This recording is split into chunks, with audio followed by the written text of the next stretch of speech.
যে এক জমানা সোহবতে বা আউলিয়া বেতরাল সবসালে পাকে দরিয়া।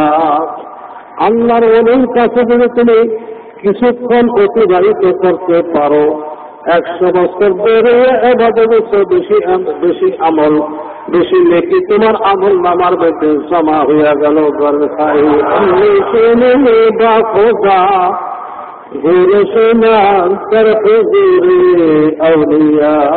তুমি যদি আল্লাহকে পাইতে চাও, আল্লাহর কাছে বইতে চাও, তো তুমি আল্লাহর একজন ওলি, যাকে তুমি ওলি মনে করো, আল্লাহর একজন ওলির কাছে তুমি চলিয়া যাও, আল্লাহর ওলির কাছে তুমি বসে যাও। আল্লাহর ওলির কাছে বইলে মনে করবা যে তুমি আল্লাহর পদ্ধতি কোলের মধ্যে তুমি বসে গেলা। তুমি যে আল্লাহর কোলের মধ্যে বইতে পারো, ওরা দাদার কোলে নানার কোলে যখন লাঠি বসে তারে খামাখা বসে রাখে না, তারে কিছু না কিছু দিয়া কি করে সান্ত্বনা করে।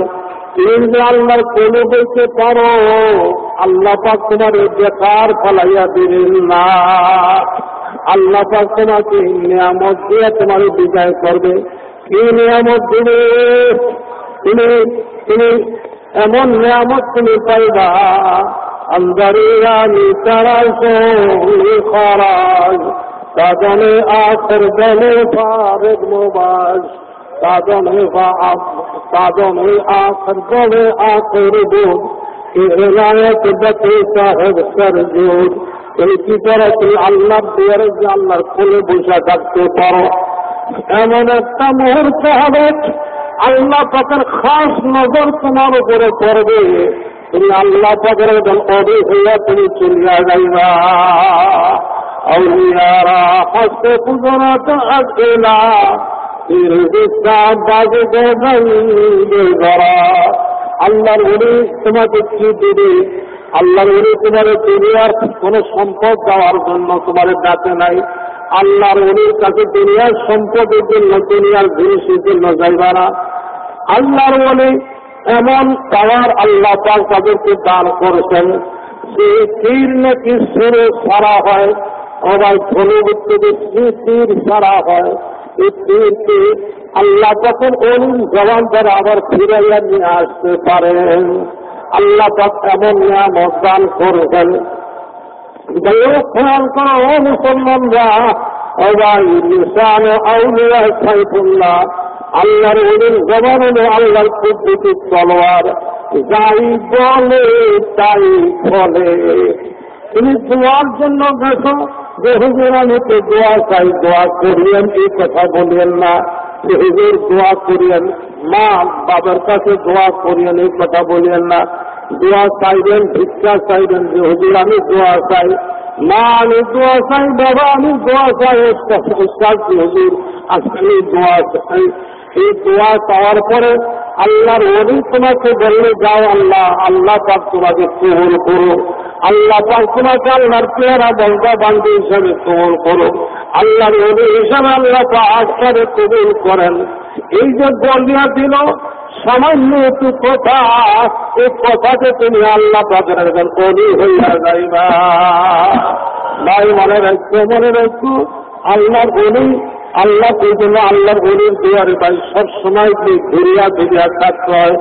বড় পীর আব্দুল কাদের জিলানী রহমতুল্লাহ বাড়িতে একজন গেছিল চুরি করবার জন্য। ভাই তার ঘরের মধ্যে ঢুকিয়া খাতাপত্র জিনিস কাপড় সবর সব ডাক্তি বাঞ্জা লইছে।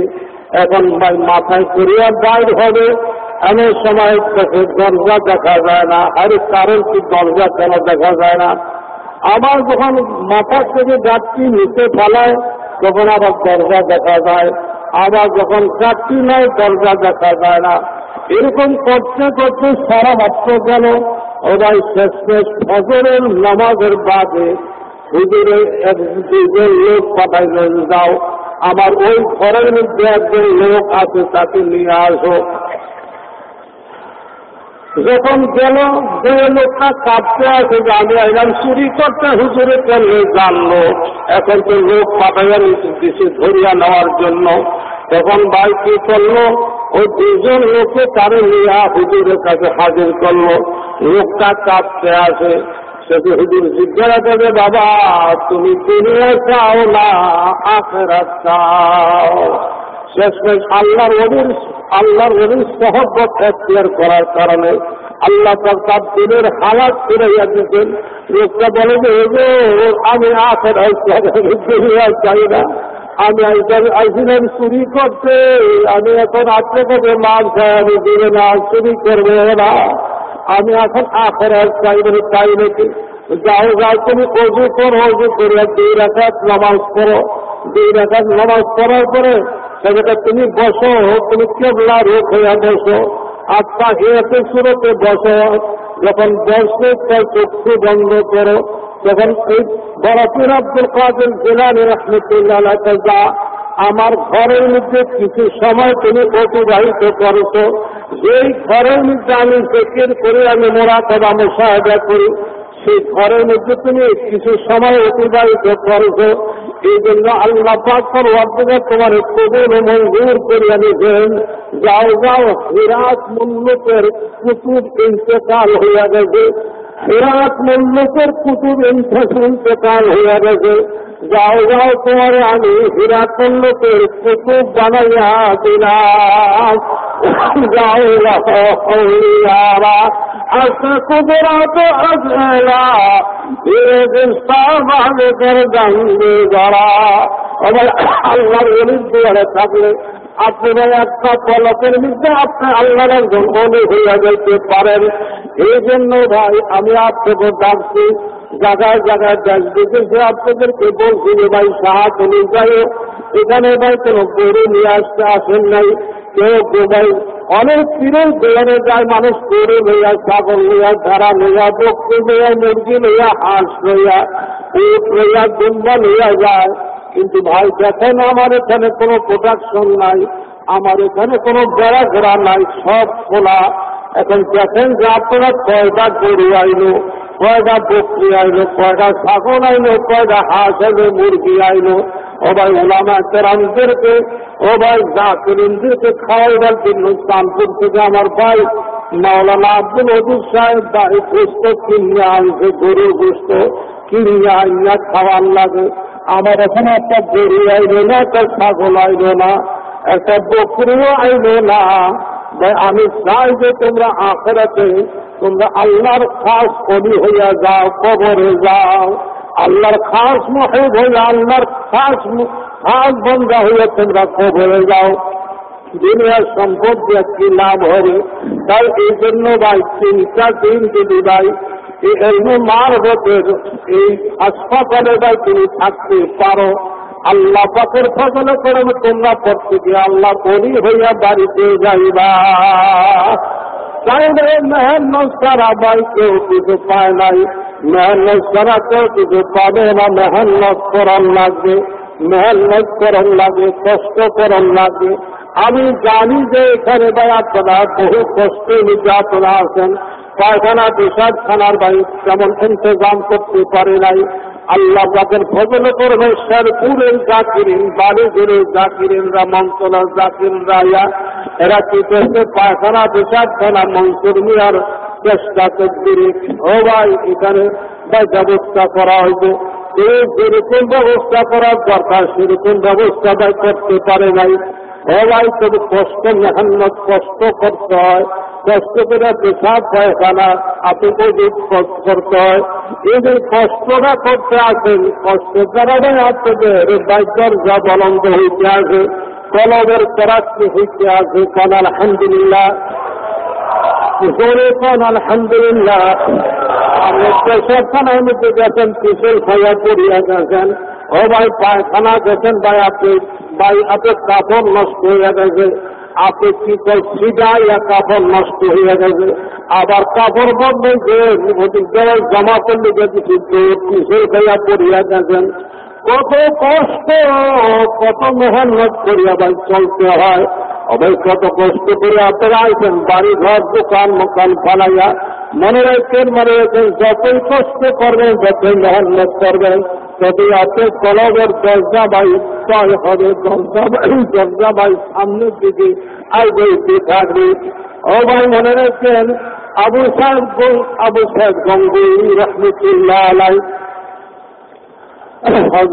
হযরত আব্দুল কুদ্দুস গঙ্গুই রহমতুল্লাহ আলাই, নাতি আবু সাইদ গঙ্গুই রহমতুল্লাহ আলাই, আব্দুল কুদ্দুস গঙ্গুই রহমতুল্লাহ আলাই মিরিজ ছিলেন ভাই হযরত খালেশ্বরী রহমতুল্লাহ আলাই। এখন চিন্তা করলেন, আমি যদিও বড় একজন পীরের নাতি হয়ে থাকি, কিন্তু আমি মেহনত না করলে তো আমি আল্লাহর পেয়ারা বন্ধা হইতে পারবো না। আল্লাহকে পাইতে হলে তো আল্লাহর ওদের পেয়ারা আমার যাওয়া লাগবে। এই খেয়ালে আবু সাইদ গঙ্গুই রহমতুল্লাহ আলাই খালেশ্বরী রহমতুল্লাহ আলাইর দরবারে গিয়ে হাজির হইলেন। হাজির হওয়ার পরে ভাই সমস্ত জাকিরিনদের সাথে বসছে, সেও বসছে। এরপরে জিজ্ঞাসা করে যে আপনি কে? হুজুর আমি গঙ্গুই থেকে আসছি। বলে কে আপনি? বলে আমি এলাম আবু সাইদ গঙ্গুই। বলে আপনি কি জন্য আসছেন? বলে হুজুর আমি আসছি মাওলাকে পাওয়ার জন্য। আমি মাওলাকে পাইতে চাই, আমি পাইতে চাই। বলে তাই নাকি? বলো বলে কি সিদ্ধান্ত করছি যে হুজুর আমি আপনার কাছে বয়াত হব? একজন মুরব্বী ছাড়া তো মাওলাকে পাওয়া যাবে না।